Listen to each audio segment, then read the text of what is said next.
Hey everyone, this is SM Pratt, and today we're going to take a look at some high-end cards that are ending on my eBay page this Sunday. You can click the link below in the description if you want to check them out.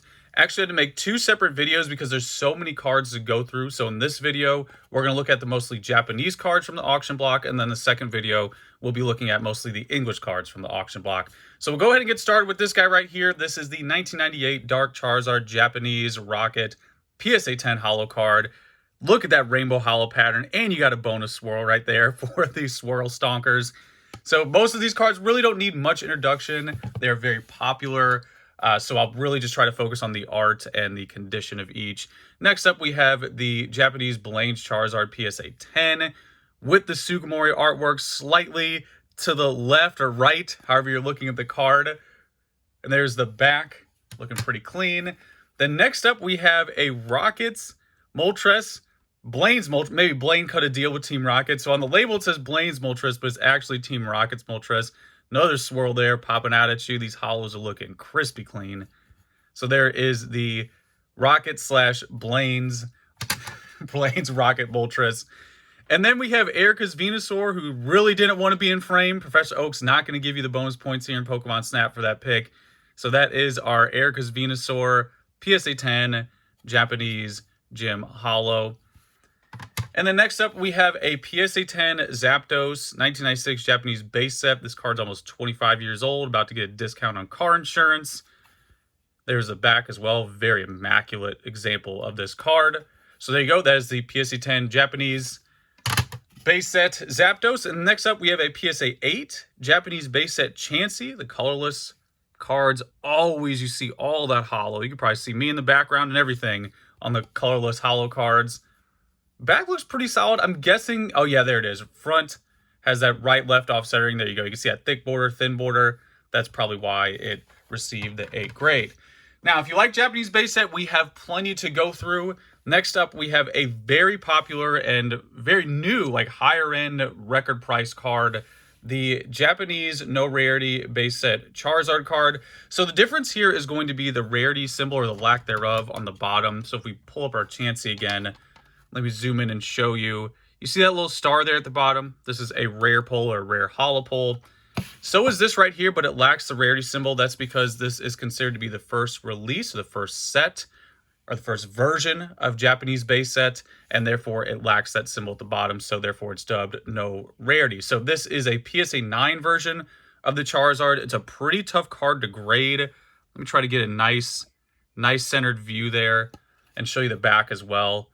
It looks like the centering is really what's holding it back. Yeah, I see the little centering right here, which is pretty common for the no rarity release. This is a very clean version of this card. Again, pretty tough card to grade. Currently, as I'm making this video, sitting at $60,000 bid. Again, very high-end item, so there you go. No rarity Charizard, PSA 9. And don't worry, the no rarity train is going to continue for a while. We have a PSA 9 Zapdos no rarity as well. You can see it lacks the symbol there at the bottom. Go ahead and show you the back. Go ahead and wipe the dust off of there because PSA cases will clean your house. If you want to clean your house, just toss a bunch of PSA cases around. They'll get all the dust. Then we have a Hitmonchan no rarity PSA 9. Very clean holo pattern. Back is looking pretty good. Back centering is looking very good on this Hitmonchan. See that nice centering there? Very good centering. Front's not too bad either. I see it there in the bottom corner. Still, very solid. What you're looking at for a lot of these no rarities, next up we have a Gyarados no rarity, is that centering is going to be the biggest factor typically. Look at that holo talking to you. There's the back as well. Again, nice centering. Wipe the dust off, clean the house, Gyarados. Then we have an Alakazam no rarity. Nice holo pattern as well. These Japanese holos are really vibrant and solid back centering. Next up, we have Nidoking PSA 9 no rarity. I need to put a little timestamp in the bottom for people who want to time travel because there's so many no rarity cards to go through here. Again, all these are very tough to grade. Pretty scarce and also tough to get in a PSA 9 condition. Then you have Clefairy PSA 9 no rarity holo card. Back is pretty clean as well. And then we have a Ninetales PSA 9 no rarity holo card. Ooh, a little swirl. See a little swirl action there in the corner. That always reminds me of those Tootsie Roll Pops as a kid. This is a boomer reference right here. Those Tootsie Roll Pop wrappers with the Indian and the shooting star. That's my swirl. That's what I think of when I see a swirl. Next up, we have a PSA 9 Chansey No Rarity card. There's a holo again. You can see SM Pratt there in the background because it's so clean. It's like a little mirror. Very nice back as well. And then we have a Polywrath No Rarity PSA 9 holo card. Is that a swirl there? Am I seeing a swirl? No. Looking close. A lot of dots together. Scatter plot swirl. And then next up, we have a PSA 9 Machamp No Rarity card. Really nice holo on this one. I'm over here just like Pokemon makes a shiny card or a holo card and collectors just lose their minds. There we go. And then last but not least for the no rarities, we have a PSA 9 Magneton no rarity as well. Really nice holo on this too. Very clean. And then there is the back. So that is the no rarity block of this auction.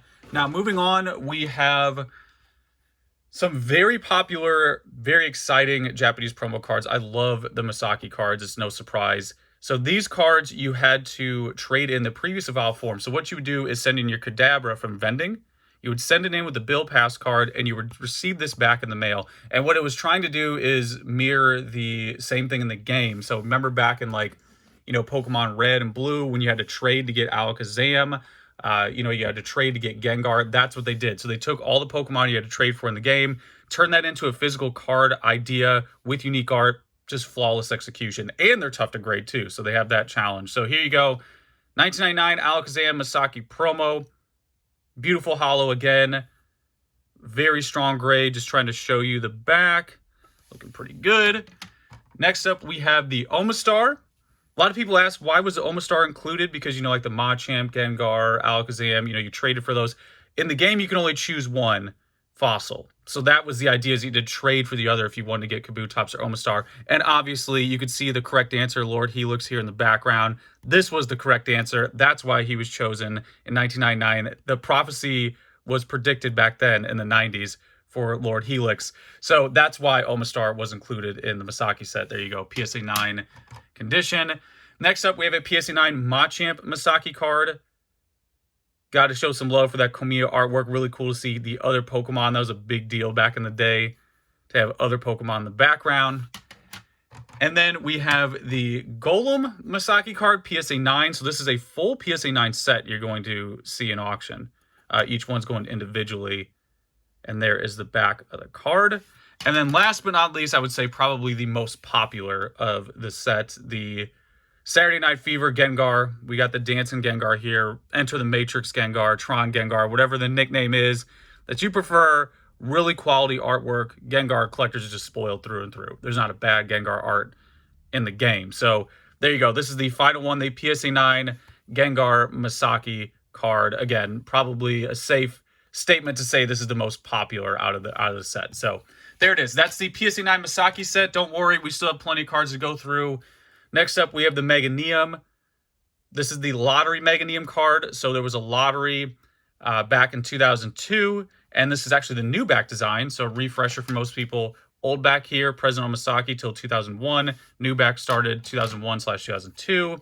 And this is one of the first or early releases from that. It's also a P promo for all the P collectors out there, number 15/P.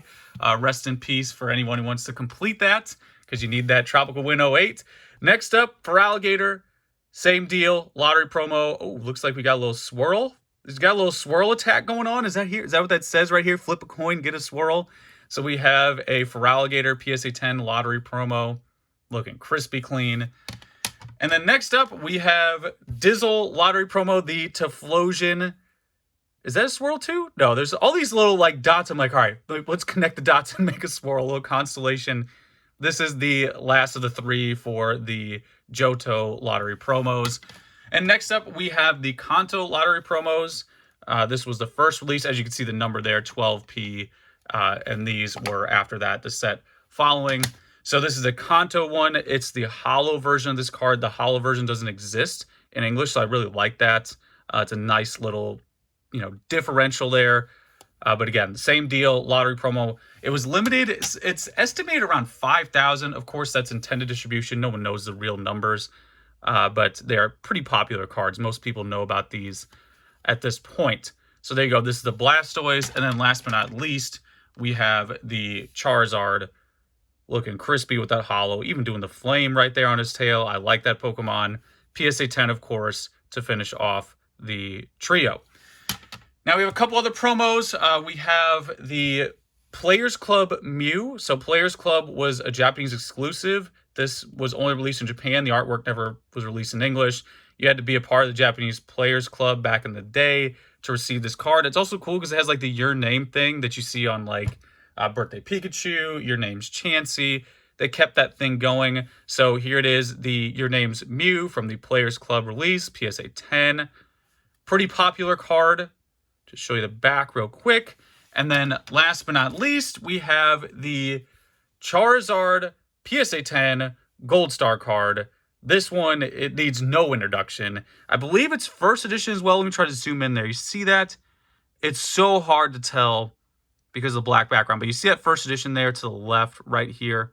So this is the first edition version. Try to get it focused again. And again, needs no introduction. Gold Star Charizard, one of the hardest cards to pull from the pack from this release in Dragon Frontiers. Love how the art exceeds the border. You know, we go back to like, let's get a throwback here to one of the other cards. Like if we go back to Japanese base, see how Zapdos is sitting there in the border? Really love how they did this with, you know, the card coming out of that. Let me do you one better. Hold on. We'll get the Charizard. Let's find the Charizard and put him up here so we can get a one-to-one look. There you go. So that's the OG Charizard from back in the day. See how it's in that border? See how Charizard Gold Star is breaking that border? I think that's so cool. Maybe that's just me nerding out, but I think that's like what a lot of people really like that little touch, and that's what the Gold Stars did. Again, this one's PSA 10 condition. Maximum everything for this. So there you go. That's going to be our closer for this video. Again, just a reminder, this is part 1 of 2, so I'll put out the other video in a couple days. You'll probably get this one Thursday and then the second one Saturday. So this is part 1. Part 2 will be coming in a couple days. And remember, just click the link below in my description if you want to check these out, even if you just want to watch and see what they end up doing. So there it is. That's part 1 of 2 of the higher end auctions going this Sunday. You know the deal. Let me know how I feel. And that's pretty much it, guys. Till next time.